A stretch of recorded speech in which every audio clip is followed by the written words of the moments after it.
Let me turn to the big area of discussion in Britain recently, which has been transition arrangements with the EU as we prepared to leave the EU.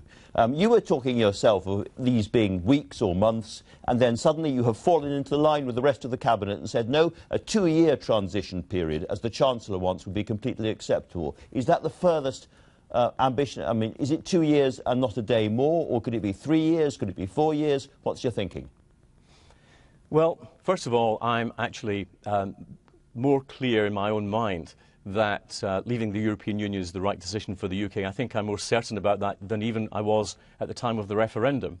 And I think that because our economy has been very robust, our foreign direct investments at a record level, we've seen our economy continue to grow with record employment and falling unemployment, rising confidence amongst our manufacturers. So it seems to me that we should go into this with a great deal of confidence.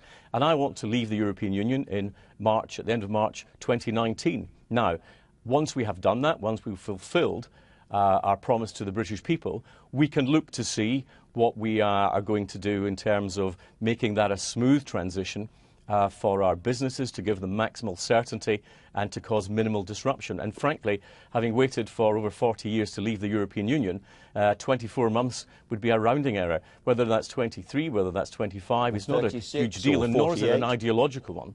Now, well, nor is it an ideological one. It's about the practical issues we would face, about getting, for example, any new immigration system into place, getting any new customs system into place. That's a practical issue. And I think we would want to get it out of the way before the election. I don't think people would want to have it dragging on. But I think that it's perfectly reasonable to have a transition that makes it as smooth as possible. I think that's what businesses would want us to have in Britain.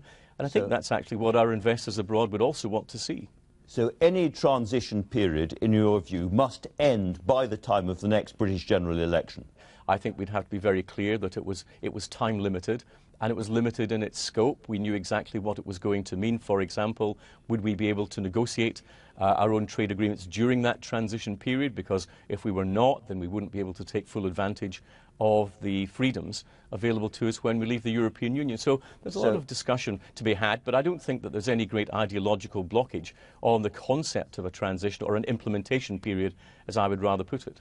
So it could be 3 more years, in your view, up to the next election. The reason I'm pushing this point is that during that period we could still be paying into the EU, we could still be under the ECJ, we could still be accepting, to all intents and purposes, being inside the single market rather than alongside it. And to a lot of people that would not feel like Brexit, and you know very well that there are people around who want to use the transition period as a way of trying to subvert or avoid the Brexit decision itself.